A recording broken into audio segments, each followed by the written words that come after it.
France, vous le savez, le port du masque est obligatoire dans tous les lieux publics clos sous peine d'amende. Mais le virus circule aussi dans d'autres lieux. Par exemple, si vous travaillez dans un espace fermé, qu'il fait chaud, c'est l'été, vous pourriez être tenté d'utiliser un ventilateur. Eh bien, c'est une mauvaise idée, c'est ce que dit une circulaire de la Direction générale du travail. Bonjour Christine David.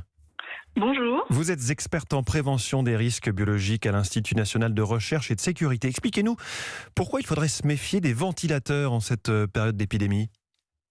Alors, il faut se méfier des ventilateurs, comme il faut vérifier aussi les climatisations, tout ce qui va souffler de l'air en période de pandémie.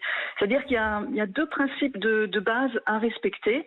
Il faut aérer un maximum les locaux pour diluer les virus potentiellement présents, apporter de l'air neuf, et éviter de brasser l'air pour ne pas disperser les virus potentiellement présents. Parce que vous comprenez que si vous soufflez de l'air vers le visage d'une personne, les virus qu'elle pourrait émettre vont être entraînés par le flux d'air au-delà de 1 mètre, et une personne qui respecterait ces distances sanitaires qui seraient à plus d'1 mètre pourrait quand même inhaler ces virus.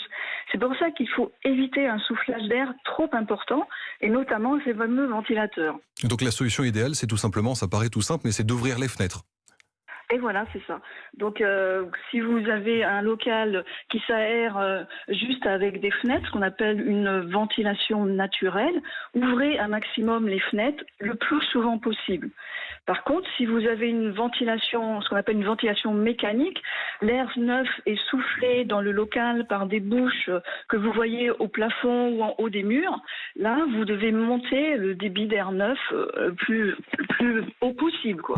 Mais attention, ne pas souffler trop fort, parce qu'à ce moment-là, vous risquerez de disperser les fameux virus. La ventilation naturelle, c'est ce qu'on retient ce matin. Merci beaucoup Christine David, experte en prévention des risques biologiques à l'INRS, invitée en direct du journal de 7h sur Europe 1.